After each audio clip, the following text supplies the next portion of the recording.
Hello students, આજે આપણે standard 10નું third chapter study કરીશું. એનો બેઝિક જે તમારો ફર્સ્ટ લેક્ચર છે ત્યાંથી સ્ટાર્ટ કરીશું. આ તમારો ફર્સ્ટ લેક્ચર છે ચેપ્ટર 3 માટેનો. ઇમ્પોર્ટન્ટ ચેપ્ટર છે, 8 માર્કનું ચેપ્ટર છે બોર્ડમાં અને મેક્સિમમ વેટેજ આ ચેપ્ટરનું છે. આ અને બીજું એક ચેપ્ટર તમારું આવશે. એ બે ચેપ્ટર છે જે 8 માર્ક્સના છે. એમાંનું એક ચેપ્ટર આ છે જેમાંથી 4 માર્કનો સમ પણ પૂછાય છે. એટલે આ ચેપ્ટરને ધ્યાનથી સમજજો. ચેપ્ટર જો તમે સમજશો તો ઘણું ઇઝી છે, બરાબર. હવે ચેપ્ટરનું પહેલાં જે નામ છે તે આપણે વાંચીએ. Pair of linear equations in 2 variable, 2 variable, બરાબર. હવે ગુજરાતીમાં આને દ્વિચલ સુરેખ સમીકરણ કહેવાય છે, બરાબર. લિનિયર ઇક્વેશન એટલે કે સુરેખ સમીકરણ, જેમાં તમારી ડિગ્રી 1 હોય ને તેને લિનિયર ઇક્વેશન કહેવાય, બરાબર. તો આના એક્ઝામ્પલ મેં નીચે તમને લખીને આપેલું છે. ax + b = 0. તો વેરિયેબલ એટલે કે જેની વેલ્યુ તમને ખબર નહીં હોય તે, બરાબર. ગુજરાતીમાં જેને ચલ કહેવાય. હવે આમાંથી કોની વેલ્યુ તમને ખબર નથી? એક્સની. એ અને બી શું કહેવાય? તમારા કોન્સ્ટન્ટ એની સાથેના. તો એક્સ એક જ વેરિયેબલ છે એટલે આ તમારું શું થયું? 1 વેરિયેબલ. આ linear equation in 1 variable. Linear equation કેમ? કારણ કે એક્સની ડિગ્રી કેટલી છે? 1. બીજું ઇક્વેશન છે ax + by + c = 0. તો અહીં કેટલી વેલ્યુ તમારા માટે અનનોન છે? તો એક્સ અને વાય. તો અહીંયા કેટલા વેરિયેબલ થયા? 2 વેરિયેબલ થયા. તો આને શું કહેવાય? 2 વેરિયેબલ્સ, બરાબર. આ તમારી 2 ટર્મ જે છે તે વેરિયેબલ ટર્મ્સ કહેવાય અને આ તમારી કોન્સ્ટન્ટ ટર્મ કહેવાય. કોન્સ્ટન્ટ એટલે કે અચળ. હવે આ જે તમારું છે લિનિયર ઇક્વેશન ઇન 2 વેરિયેબલ, આવા 2 ઇક્વેશન આપણે લખીએ. 2 ઇક્વેશન કેમ લખીએ તેનો મતલબ તમને સમજાવીશ. ચેપ્ટરમાં સ્ટાર્ટિંગમાં ગ્રાફ છે જે આપણે અત્યારે નથી કરવાના, બરાબર. એટલા માટે આ ટૉપિક આ રીતે સ્ટાર્ટ થાય છે. 2 ઇક્વેશન મારે લખવા હોય, બરાબર. 2 વેરિયેબલના 2 equation, linear equation, 2 linear equation લખું છું કે જેમાં 2 વેરિયેબલ્સ હોય, બરાબર. તે કઈ રીતે લખાશે? a1x + b1y + c1 = 0. a2x + b2y + c2 = 0. તમને આઈડિયા આવશે, ઇઝી છે, થોડુંક ધ્યાનથી જોજો. હવે આ તમારા 2 લિનિયર ઇક્વેશન થઈ ગયા, ફર્સ્ટ અને આ સેકન્ડ. બંને લિનિયર ઇક્વેશન 2 વેરિયેબલના છે. બંનેમાં એક્સ અને વાય 2 વેરિયેબલ છે. આ જે સી વાળી ટર્મ હોય તેને કોન્સ્ટન્ટ ટર્મ કહેવાય છે, બરાબર. હવે એક ટેબલ જોશું, પછી એને એક્ઝામ્પલ જોશું. આ તમને આટલું આઈડિયા આવી ગયું 2 ઇક્વેશનનો? ઓકે. હવે આ ટેબલ તમારે MCQ અને શોર્ટ ક્વેશ્ચન્સ માટે ખાસ કરવાનું છે. ટેક્સ્ટબુકમાં આ ટેબલ 3.4 છે, બરાબર. ટેક્સ્ટબુકનું ટેબલ 3.4, બરાબર. ઓકે.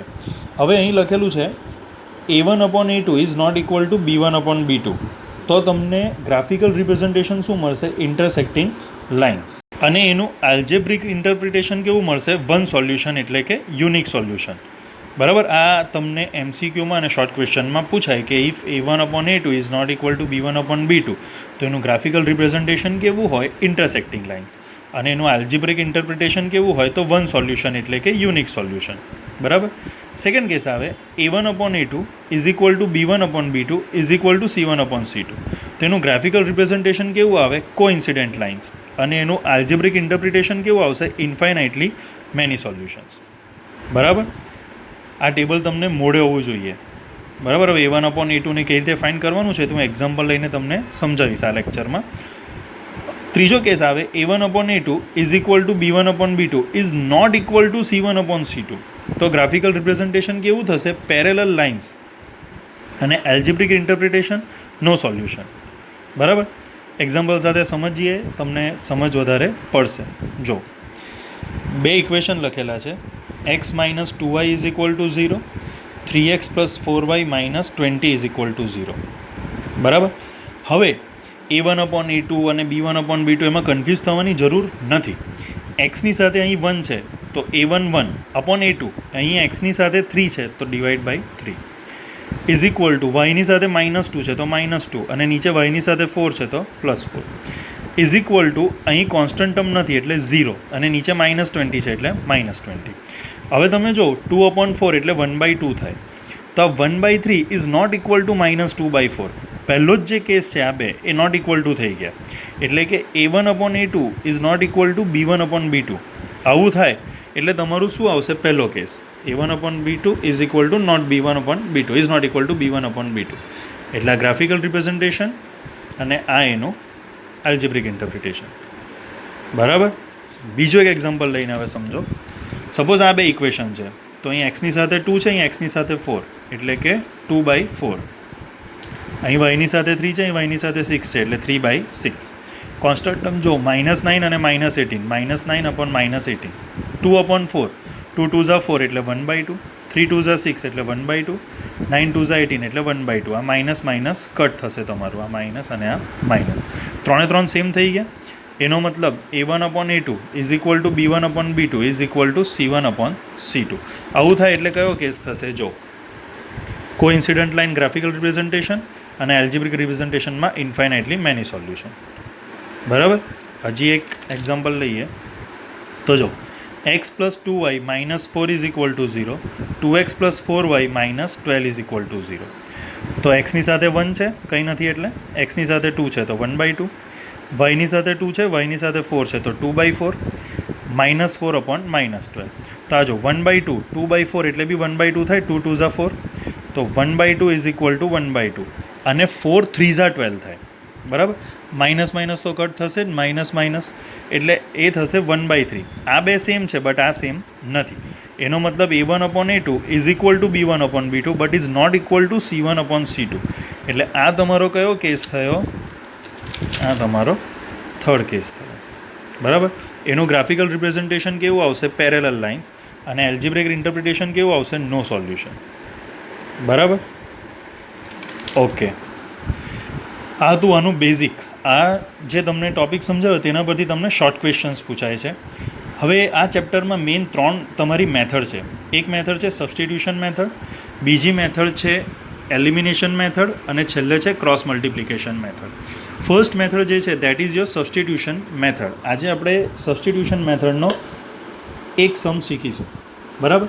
આ ધ્યાનથી સમજજો, આ બધામાંથી ઘણું પૂછાય છે. હવે એક સમ આપણે એનો સમજીએ.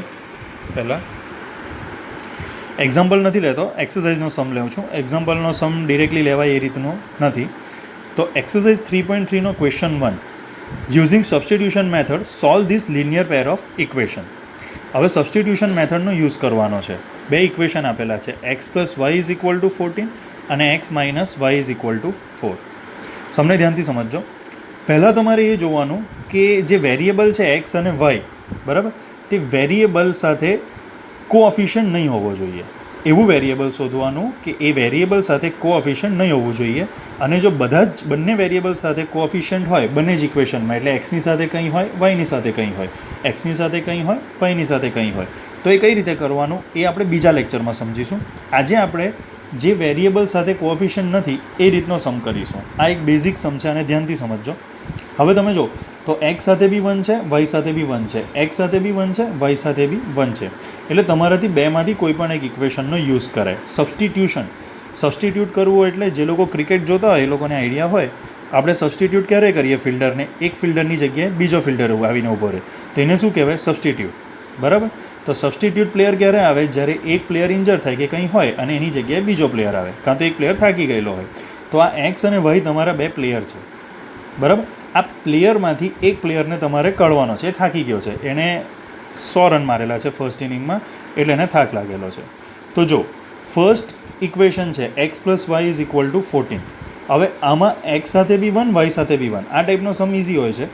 આ એક્સનું એક્સ એને સબસ્ટિટ્યૂટ કરવાનું છે. આ +y એમ જાય એટલે -y થાય. તો એક્સ ફર્સ્ટ ઇક્વેશનમાંથી આપણે વેલ્યુ લઈએ છીએ વેરિયેબલની, તો એક્સ કેટલો થયો? 14 - y. આ થયું થર્ડ ઇક્વેશન. હવે જે ઇક્વેશનમાંથી તમે વેરિયેબલની વેલ્યુ લો એ ઇક્વેશનમાં એ વેલ્યુ નથી મૂકવાની, એના સિવાયના ઇક્વેશનમાં મૂકવાનું છે.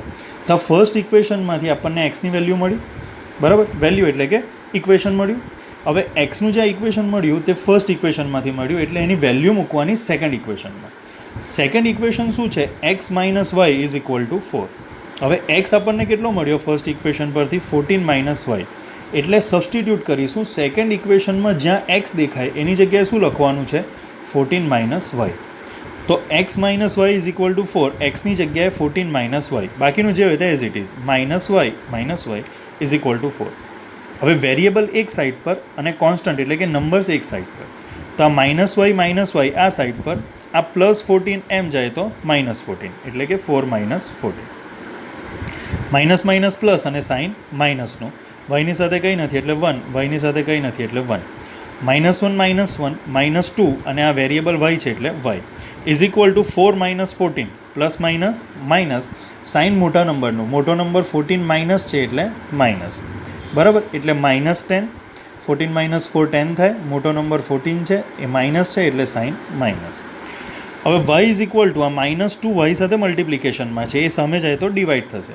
તો -10 અપોન -2, માઇનસ માઇનસ કટ, 2ના ટેબલમાં 10 ક્યારે આવે? 2 5 ઝા 10. તો yની વેલ્યુ કેટલી મળી આપણને? y ઇઝ ઇક્વલ ટુ 5, બરાબર. સબસ્ટિટ્યૂટ કરીને વેલ્યુ મળી ગઈ. હવે આ જે yની વેલ્યુ મળી તે તમારું થર્ડ ઇક્વેશન, બરાબર, જેમાં તમે એક્સનું ઇક્વેશન બનાવેલું, થર્ડ ઇક્વેશન એ શું બનેલું? x is equal to 14 minus y આમાં મૂકી દેવાની છે. તો જો x is equal to 14 minus y આમાં મૂકો, x is equal to 14 minus yની વેલ્યુ 5. તો x is equal to 14 minus 5 એટલે કે 9. તો x, y કેટલું થશે? આ રીતે આન્સર લખાશે x9, y 5, બરાબર. તમને એટલીસ્ટ 20થી 30% સબસ્ટિટ્યુશન મેથડ સમજમાં આવી જોઈએ આ લેક્ચરમાં. આગળના લેક્ચરમાં હજી વધારે સમ કરીશું એટલે આવડશે, ગભરાવાની જરૂર નથી. આ જેટલું પણ મેં લખેલું છે તે બધું તમારે તમારી નોટબુકમાં લખીને મને વોટ્સઅપ પર ઇમેજીસ મોકલ.